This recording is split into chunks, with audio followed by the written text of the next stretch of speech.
اللہ کے سامنے گڑ گڑانے میں شرم اور عار محسوس نہ کرو، اس کا معمول بنا لو۔ حضرت عمر فرمایا کرتے تھے کہ میری دعا قبول ہو رہی ہے یا نہیں، مجھے اس سے غرض نہیں ہے، مجھے اس سے غرض ہوتی ہے کہ مجھے دعاؤں کی توفیق مل رہی ہے کہ نہیں مل رہی۔ تو جتنی دعائیں ڈاکٹر ٹھیک کرے گا، جا مانگ ڈاکٹر سے، میری مرضی میں ٹھیک کروں نہ کروں، لیکن تو نے یہ بتا دیا ہے کہ تو مجھے اپنا محتاج، تو اپنے آپ کو میرا محتاج نہیں سمجھتا، تو نے اپنے عمل سے یہ ثابت کر دیا ہے کہ تو اپنے آپ کو نہیں سمجھتا کہ میں اللہ کا محتاج ہوں، تو نہیں سمجھتا کہ اللہ سب کچھ کر سکتا ہے۔ اس لیے اللہ کی نظر میں دعا کی ویلیو ہے۔ اگر آپ کا کوئی مسئلہ اٹکا ہوا ہے اور آپ اس کے اسباب اختیار کرتے ہو، دعا نہیں مانگتے، اللہ کہتے ہیں تیرا یہ خیال ہے کہ مسئلے میں دور نہیں کر سکتا، مسئلے تیرے گورنمنٹ دور کرے گی۔ یہ تکبر ہے جو آپ کو سزا کا ذریعہ بنے گا اور برکتیں چھین لے گا آپ کی زندگی سے۔ اس لیے قرآن کے الفاظ دیکھو، وقال ربکم ادعونی استجب لکم، اللہ کہتے ہیں کہ مجھ سے دعا مانگو، میں تمہاری دعا کو قبول کروں گا۔ ٹھیک ہے بھائی، یہ آپشن ہے نا۔ آپ بتاؤ جب کوئی گورنمنٹ کسی کو کوئی آپشن دیتی ہے یا کوئی بینیفٹس دیتی ہے تو گن پوائنٹ پہ تھوڑی دیتی ہے۔ بھائی گورنمنٹ نے یہ کہا کہ قرضہ ملے گا بغیر سود کے، غریب لوگوں کو چاہیے اپنا مکان بنائے، یہ کہے گی نا گورنمنٹ، آگے دھمکی تو نہیں دے گی جس نے قرضہ نہیں لیا نا ہم سے مکان بنانے کے لیے اس کو شوٹ کر دیا جائے گا، ایسی دھمکی دے گی کبھی؟ یوں ہی کر دو اگر منہ سے نہیں نکل رہا کچھ۔ دھمکیاں دے کے کبھی کسی کو کوئی سہولت دی جاتی ہے؟ ہاں دیہاتی مائیں کرتی ہیں ایسا۔ ہاں وہ ایک آدمی نے پرینک بنایا کہ انگریزوں کی مائیں اور پاکستانیوں کی مائیں میں کیا فرق ہے، بڑا زبردست تھا۔ انگریز کی ماں کھانا لا کے رکھ دے گی، کھانا ہے کھا، نہیں تو یہاں سے دفع ہو جا، ٹھیک ہے۔ پاکستانی اور دیہاتی ماں کیا کرے گی، وہ میرا بیٹا کھا لے، یہ میں نے تیرے لیے پکائی ہے بریانی، میں نے تیرے لیے یہ پکایا ہے، پہلے منتیں کرے گی، بچہ نہیں کھائے گا تو دھمکیاں دینے پہ آ جائے گی، کھا ورنہ میں تھپڑ ماروں گی تیرے کی، بے غیرت تو نے بنوایا کیوں مجھ سے، یہ مجھے پتہ نہیں ہے۔ یہ تو نارملی ایسا ہوتا نہیں ہے کہ آپ کسی کو کوئی نعمت دے رہے ہو اور ساتھ میں بندوق نکال کے بولو کہ یہ لو۔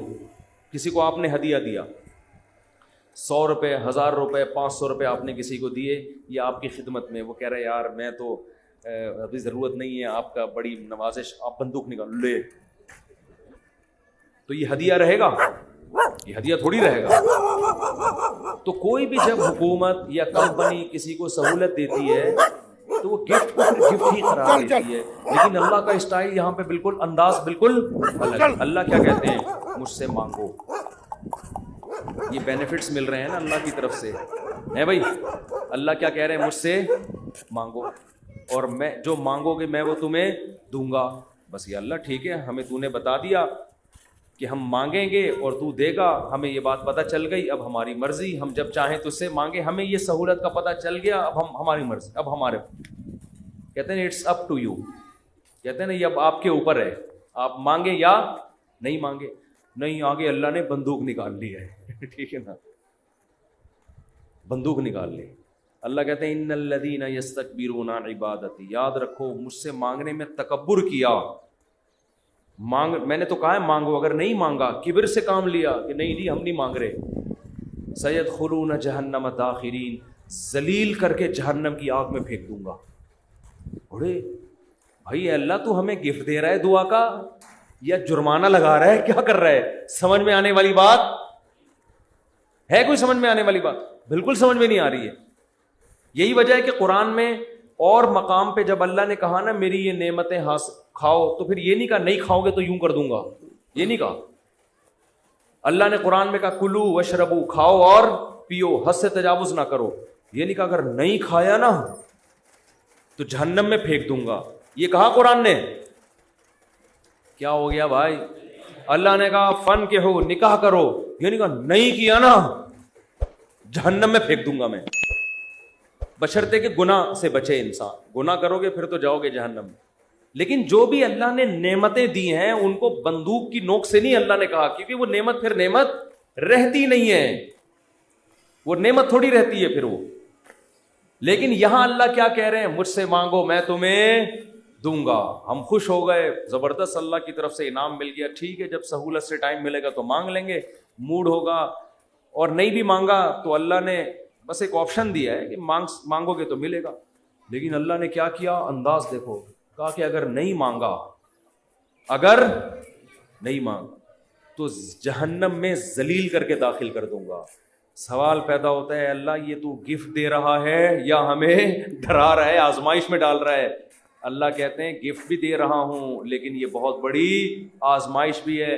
کیونکہ اگر کوئی بہت بڑا سیٹ آپ کو ایک خالی چیک دے اور کہے اس پہ پیسے لکھو اور سائن کر دو, اور آپ اس چیک کو اٹھا کے اس کے سامنے ڈسٹ بن میں ڈال دو, اس کا مطلب آپ یہ نہیں ہے کہ آپ کو پیسوں کی ضرورت نہیں ہے, آپ کا سیٹ کے بارے میں خیال ہے کہ اس نے جھوٹا چیک دیا ہے, یہ جھوٹ بول رہا ہے, ورنہ کبھی آپ اس کو ڈسٹ بن میں اٹھا کے نہیں پھینکتے. بہت مشکل ہے بات سمجھانا, بہت مشکل. آپ غریب ہیں, کھانے کو روٹی نہیں ہے, ایک سیٹھ نے آ کے آپ کو ایک سونے کی ڈلی پکڑا دی, کہا لے موج کریے, کروڑوں روپے کی ہے. آپ نے اٹھا کے اس کو آپ نے کہا آپ نے اچھی آفر کی مجھے, بہت اچھا تحفہ ہے, بہت خوشی ہوئی, اب آپ جا سکتے ہیں. بیگم سے کہا اس کو کچرے میں پھینک دو. سیٹھ کو پتہ چلے گا نا تو وہ کہے گا بیٹا تو اتنا بڑا سیٹ تو ہے نہیں کہ تجھے اس کی ضرورت نہ ہو, یہ تو میں جانتا ہوں, کھانے کو تیرے پاس روٹی نہیں ہے, یہ جو تو نے اس کو ڈسٹ بن میں پھینکا ہے نا, یہ اس کی علامت ہے تو مجھے جھوٹا سمجھتا ہے کہ میں نے تجھے جو سونے کی ڈلی دی ہے وہ سونے کی نہیں ہے, اس پہ سونے کا پانی چڑھا ہوا ہے. یہ کس کے جھوٹ بولنے, یہ اصل میں تو میرے اوپر الزام لگا رہا ہے. اللہ کہتے ہیں مانگو. اللہ کو پتا ہے کہ ہم سب محتاج ہیں, ہمارے درجنوں مسائل ہیں, ایسا دنیا میں کوئی نہیں ہے جس کے سارے مسئلے حل ہو گئے. مسئلہ حل ہوتا ہے تو 20 مسئلے پیدا کر کے حل ہوتا ہے وہ.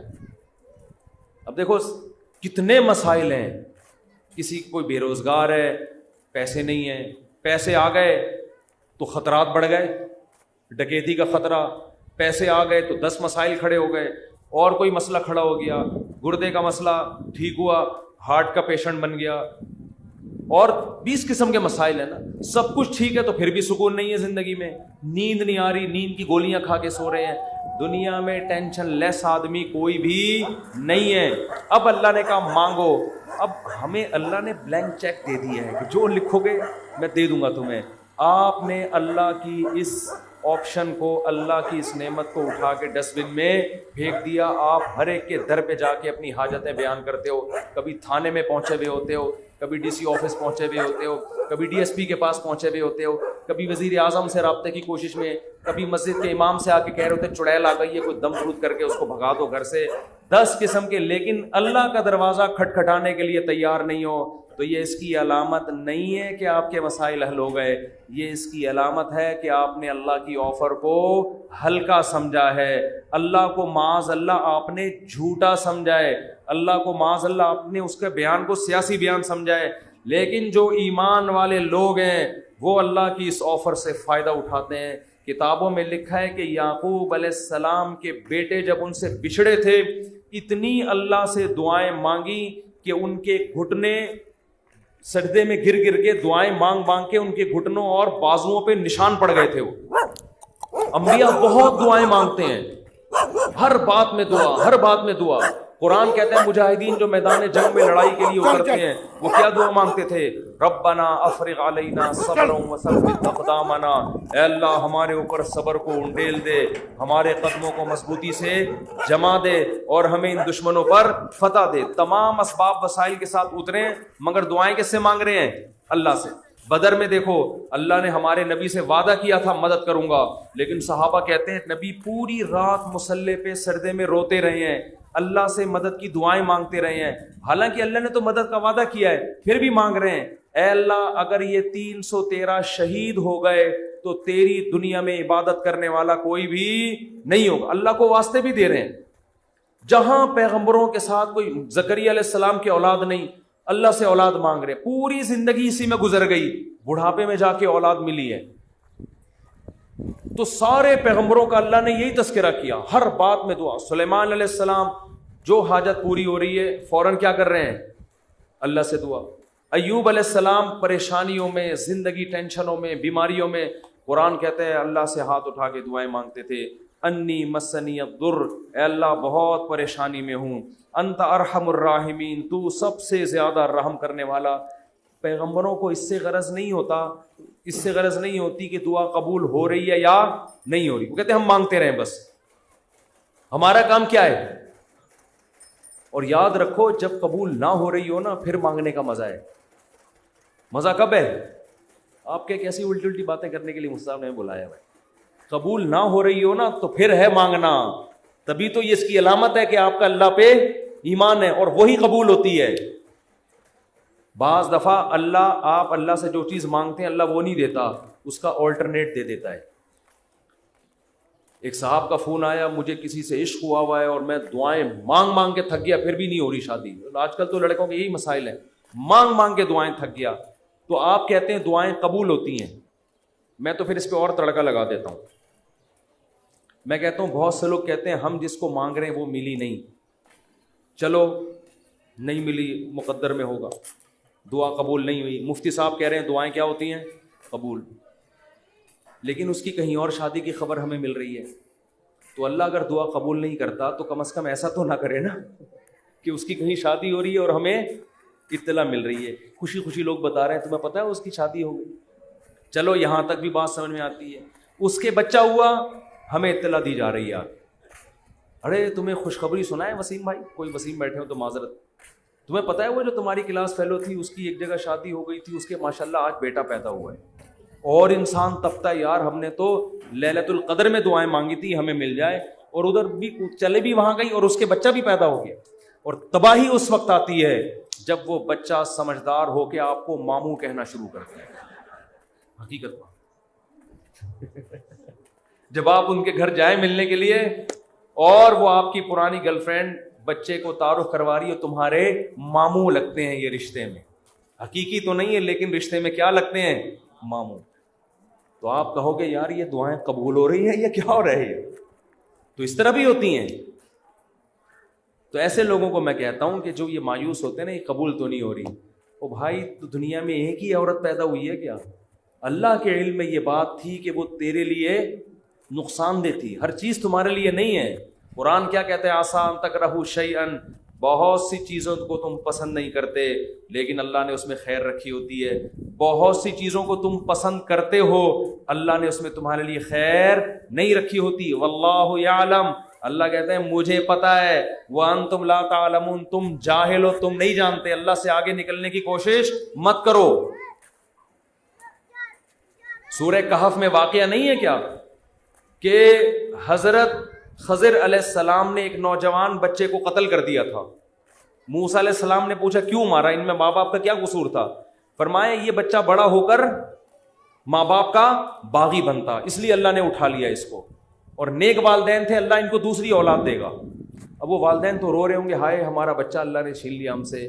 بھئی اللہ کے علم میں یہ بات ہے کہ اس کے کا نعم البدل اللہ تمہیں عطا کرے گا اور وہ ایسا ہوگا جو تمہاری خدمت کرے گا. ہمیں نہیں پتا، کچھوں کی اولاد نہیں ہوتی وہ پریشان ہے ہو کیوں نہیں رہی، اسی میں خیر ہے.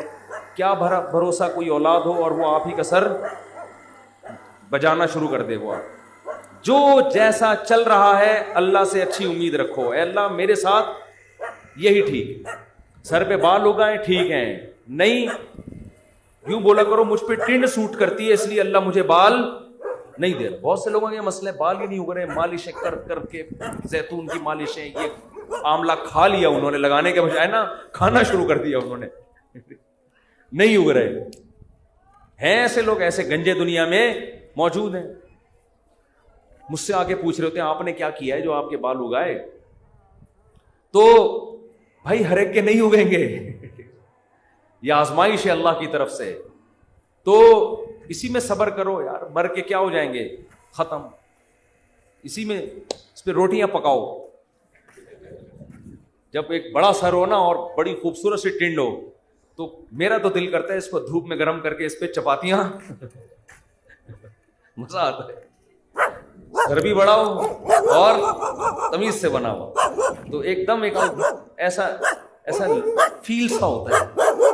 خیر یہ تو مزاق, اس پہ ایڈریس لکھ لو, کبھی گم نہیں ہو گیا. اگر اللہ نے ٹنڈ دیے, بہت سے کام اس ٹنڈ سے لیے جا سکتے. ایڈریس لکھ دو اس پہ, تو اس کا فائدہ یہ ہوگا کہ کبھی بھی گم نہیں ہوگا. خیر یہ تو میں مذاق کر رہا ہوں, لیکن اللہ نے جو آزمائش مقدر کی ہے, کیا کرو بھائی, صبر. خواتین پریشان ہوتی ہیں, بچے مر جاتے ہیں بعض دفعہ بچپن میں. نبی نے کیا فرمایا, جس عورت کا بچپن میں بچہ مر گیا اور اس نے صبر کیا, میں اس کے لیے جنت کی ضمانت لیتا ہوں. بے صبرے لوگ اللہ کو پسند نہیں ہیں.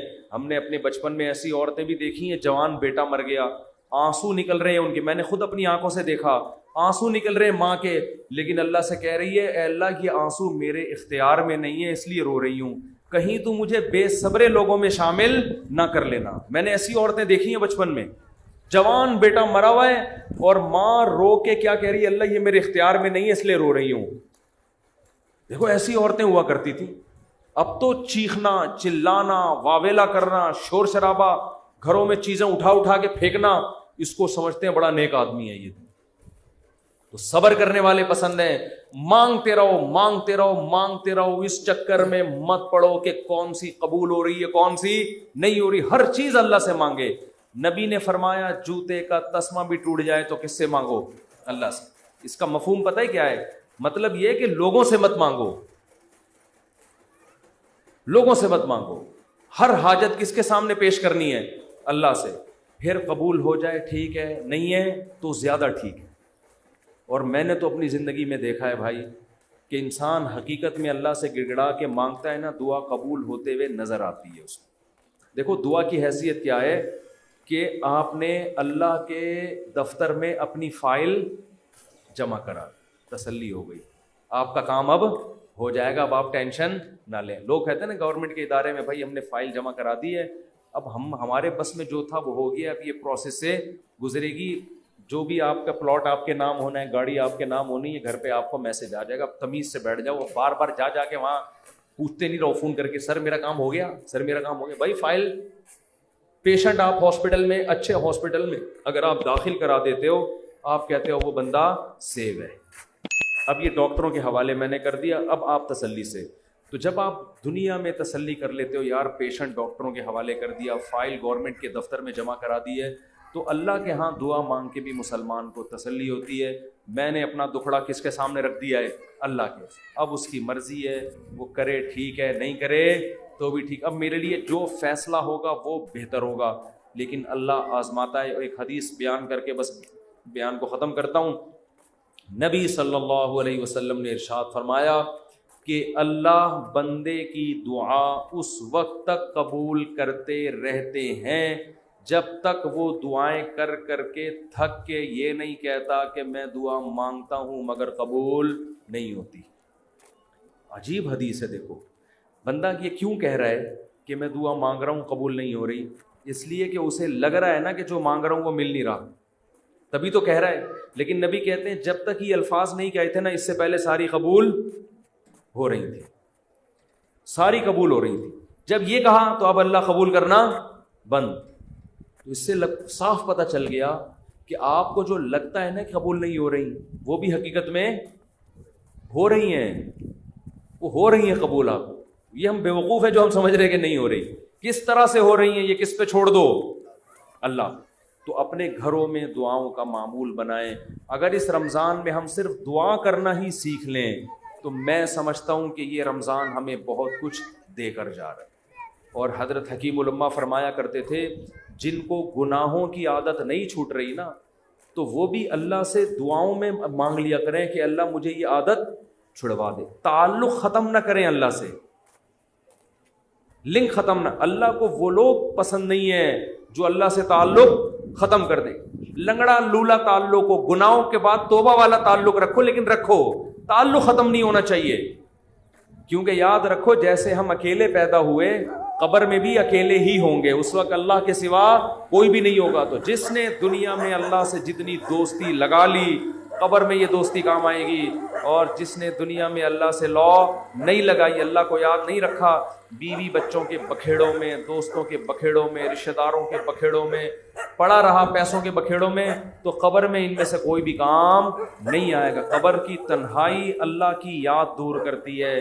قرآن کی تلاوت, ذکر, اذکار, یہ قبر کی میں روشنی کا ذریعہ بنے گی. اور اگر اللہ سے دل میں وحشت ہے, نہ مانگنے کی عادت ڈالی, یہاں مانگو گے تو وہاں بھی قبول ہوگی.